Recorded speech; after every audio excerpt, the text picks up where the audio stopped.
very clear from this morning's discussion is that we've only scratched the surface, and that we need to convene these kinds of sessions on a much more frequent basis, and that we also need to engage with a lot of people, perhaps some of the folks who've been in this country for a long period of time, because, you know, Oscar, you'd mentioned the fact in your opening remarks, the need for a pan-Canadian Black organization.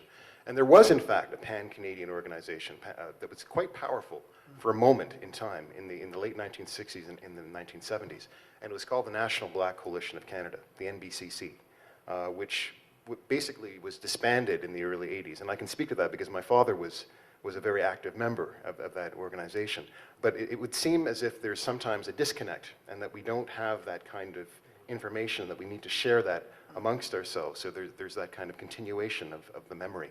Unfortunately, we've come to the end of this session, and I'm going to just remind people that there's going to be a film screening at 1 o'clock in this room in Porter Hall. I'd like to thank you all for your attention. I'd like to thank you for your comments and your questions.